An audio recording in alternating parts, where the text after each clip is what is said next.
pro boxing fans here with Adam Smith. Adam, we know it's going to be a big fight when the crowd turn up on a weigh-in and it's fully booked. All the media turn up. Big fight hype. You got that buzz in there. Both fighters just weighed in. What did you make of it? Pouring outside and sort of queues around the block. It's a big, big fight, isn't it? And there's been electricity all week. It's been a wonderful buzz in Manchester. We had the workouts at the Trafford Centre, which were 10 deep, people trying to see, and that was just a great atmosphere there. Obviously, the press conference yesterday was up and down. There was unsavoury stuff said and stuff that was totally wrong. But we moved on to the weigh-in, and the weigh-in was just absolutely fantastic. And the fighters are in incredible condition.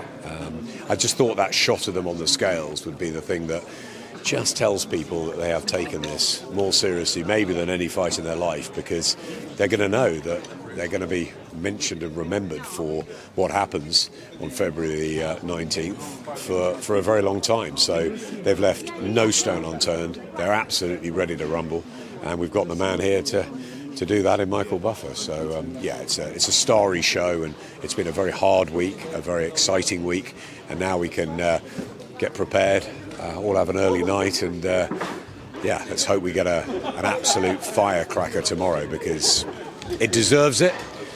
I think the fans need that after so long, and I think the fighters might well deliver that. Just want to talk about Kell Brook first of all. A lot of people said coming into the fight that this is all on Amir's terms. 149 was always going to be Amir's terms. Kell would have to boil down. People even said actually the day before that maybe Kell pays a fine, maybe just comes in a couple of pounds over and pays a fine. Obviously he's come in and done the job, got the 149 within the 149. How did he look to you? Because you've covered a lot of weigh-ins. How did both men look to you when they were on the scales? They looked in incredible, unbelievable condition. And I think that's it. They've just trained frenetically hard, ferociously out in Fuerteventura and in Colorado. They're taking themselves away from their families. They know what this fight means. We know what it means. As Michael said in his introductions, there's no belt, there's no world title. It's not what it's about. This is about bragging rights. This is about a feud that's been simmering since they were kids. And we've known them since they were kids. So they looked in impeccable condition. Of course, we don't know what's underneath that. We don't know how it's going to transfer into the ring, because they are in the twilight of their careers, let's be honest. But that, I think, levels the playing field up, and I think it's going to be a very, very interesting fight, a very exciting fight. I think they were in. They looked brilliant, and we're ready to go. I was just so happy that Kell came in at where he did, just under the 10-9 limit. I thought he would. He told us, I first saw him this week on Monday or Tuesday, and he said that he was only a couple of pounds, 2 or 3 pounds above. He had a big breakfast yesterday. So all these rumours of smoke and mirrors that he's going to come in 4 pounds heavier and all that, I think that's a psychological edge to Kell, whereas maybe he didn't have that yesterday. Just wanted to talk about sort of the build-up to this, and you spoke about it briefly then yesterday in regards to the press conference. You've known Kell a long time. Amir sort of threw an accusation in regards to a comment that he made.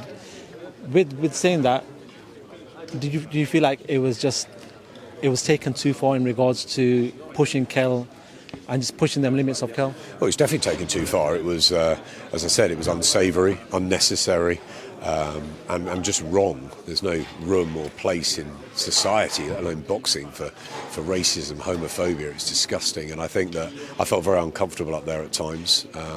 But at the same time, it's not an excuse, but it is the day before a weigh-in. They're itchy, the emotions are running high. I don't think they wanted to be up there, either of them. I think they'd had the gloves off, they'd done all the talking. I think they just want to fight. And it's no excuse. They were bang out of order, the pair of them. And, and Robert Smith and I and Ben, and we all said what we felt. We talked to the teams, and ultimately we need to move on and focus on what it is all about, which is a fascinating fight, a great fight between two really good professionals who have been at the top of British boxing and almost world boxing for a very, very long time, who we're very fond of at Sky. We've known them both equally. People keep asking me, who do I want to win, who do I think will win? I adore them both, and I just want the best man to win, and I just hope there's huge respect from the pair. Maybe not, hopefully there'll be a hug afterwards, but in the times to come, because I think it'll be very difficult for the loser. Let's see what happens tomorrow night, but yeah, I think we dealt with that yesterday. It was inexcusable, some of the stuff that was set up there.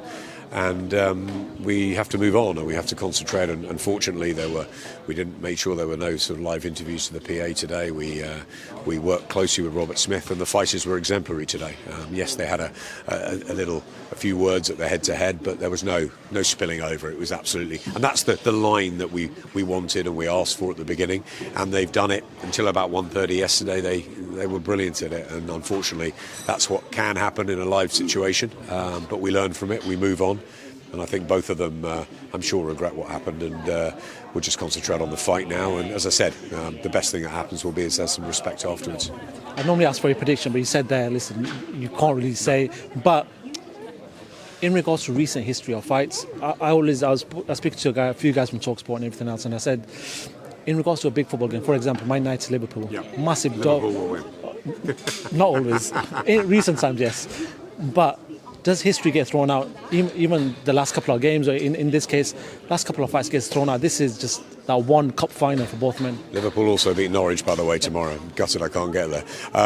It is a cup. Yeah, you're right. It is a bit of a cup final. It's everything gets thrown out the window. It's all about this, isn't it? And I think for Kell, it's been haunting him. It's been burning inside him and his family and his friends for a long, long time. Amir, I think. Oh, we've lost the light. Are we okay? Should we carry on? That's good. I remember when the light went off, just to digress, when David Starry was fighting at the Elephant and Castle in the Commonwealth title fight, and in the 11th round, I can't remember who he was fighting, but in the 11th round, the lights went off, and the ring was just black. It was just, there was nothing. And then it came on about maybe 20, 30 seconds later, and it was just like, what, you could have had a knockout. It was bizarre. Anyway, it is a cup final, and it's like the end of a road. It is the two names that have been synonymous with each other for many, many years. Khan, Brook, Khan, who wins? 50-50. Oh my God, definitely Amir beats Kell. Kell will knock out Amir. We'll find out tomorrow night, and you can't wait, I can't wait, and I hope there's an enormous amount of fans out there who are going to be very happy tomorrow night, because they're going to see a fight that they never thought would happen, and it is going to happen. Is it slightly late? Yeah. Should it have happened 5-6 years ago? Of course we know that. Might be more exciting now because of the stages of their careers. I think we're going to get a humdinger tomorrow night, and I think it will be epic. And we have lights, and we are green for go. Thank you very much, Adam Smith. Good luck tomorrow with everything that you've got to go through, and no doubt I'll speak to you after the fight. Thank you so much for talking to Pro Box. It's a pleasure.